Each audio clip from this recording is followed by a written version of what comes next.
Or you can create another recording. You can keep going, just start creating more recordings. But let's go straight to edit a recording. I'm going to edit my recording, so I say OK to that. And then let me back up. And what we have here is the Camtasia Studio interface. Here in this clip bin are all the files. Now you can import other files. You can bring in JPEGs, still images. You can bring in other video formats like AVI. I think WMV works with it. But anyways, now you can see I already have the file there. There's my file, test.camrec. And actually putting my cursor over, I can see that. Let me do that again so you can see it. It's 9,341 kilobytes, which is probably like somewhere in the range of like 9 megabytes or something like that. I can't do the math, but anyways. Over here, here's your preview window. You have player controls like start, stop, play from the very beginning, which means it'll back it up, it'll rewind it and start from the very beginning. You can rewind it to the previous clip. You can just go a step backwards, which is to the last previous cut, and a step forward, which brings you to the next cut, and all the way to the next clip. And so you're probably wondering what I mean by cuts. Okay. On the bottom, and I'm going to zoom in a little bit more on the tools down there. This is your timeline. This is what you're going to edit in. And so this little green thing, and it turns red when I put my cursor over it, this is the player. In other words, this shows you where it is. It's right at the beginning. So if I hit play button up in the upper right hand corner where the preview window is, I'm going to hit play, and you see the line start to go across. You can also select a certain section. You can say I want to select this first section. I'm going to do the first 14 seconds, and if I left click and hold down, and then I drag it, and then I let go, and that means I've selected this whole part. Now I can do something here, which is I can actually cut the selection, which means it actually gets rid of it. It takes this whole section that I've selected and just erases it. It clips it out of there. It's no longer there. So let me just do that just to demonstrate. You're not going to see very much because you can't. There's not such a very high recording level, but I'm going to just clip it, and then it goes back. Now you can also take and just find a spot on the timeline. When you put your cursor over where the time signature is, it'll show, or the time indicator is, it'll show you a dark line of where you are, and then you just click once, left click once, and it'll bring it right there. Now if you go back up here, that cut selection is not available anymore, just like this split icon wasn't available in the other one.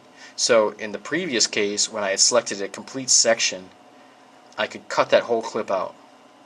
But when I just have the player at a certain place on the timeline, I just click split. And what that does is it splits this from this. And there's different reasons of why you might do that. You might say, you know, I want to just cut this into sections for whatever reason. Sometimes I would cut it into sections because I want to export. Say if I made a half-hour recording, I'm going to take 10 minutes of it at a time and just cut different sections. But that's an editing technique I can go over later. Up here you have some other things, which this is volume up and this is volume down. So in other words, if you want to select this clip, and I'm going to make the audio louder, actually for the whole timeline the whole audio gets louder. And so if you can see that it's actually gotten thicker now because it's gotten louder. Now if I use the other one and I start left clicking on that, you're going to see in a moment it's going to be very thin again. Okay, so this is a way to control your volume and make it so that it's listenable. So let me click it up again. If you select this, I also say there's these grayed out icons are fade in and fade out. So you might want to be able to use that. So like say I want to say like right, I select this part of this section and I want the audio to fade in. I'm going to click that. If I want it to fade out right there, I'll click on that. So you just make a selection. You can make the fade in, fade out as long as the selection is. If I wanted to select it even longer, the fade in would come up slowly. But if I want the fade in to be a little quicker, I'll do that, and then I click there. You can also take a section and you replace it with silence. And this is the only way to sort of do that, take care of a section where you don't want the audio to be heard, but maybe you want the video to be heard, so you can do that. There's also another thing here which allows you to do a number of different things. It allows you to create a caption track. You could put a markers track, which means you mark certain sections, particularly if you want to create chapters in a recording. There's a zoom and pan track, which allows you to work with moving into a section of your recording or moving out. You can put a quiz in here, which means you can actually put a track in there that allows a quiz to be put into your recording. Callouts. Callouts basically are like little things that pop up on the screen. You can use them in PowerPoint as well. Callouts are basically when you have, say, an arrow that pops up and shows something and then maybe it disappears again, it makes some entrance. That's called a call out. Sometimes it can be just like a dialog box, like a little text box, or some shape or something like that. Those are called call outs. You can create a second audio track, which allows you, maybe if you want to put some background music on or some other audio on, you can put that into your recording. And particularly if you were to take a section and make it silent, but you want some other recording, maybe you recorded a section of the audio again, so the narration is cleaner, you can put that in there. You can create a PIP track, and that's what I was talking about before. There's picture and photo.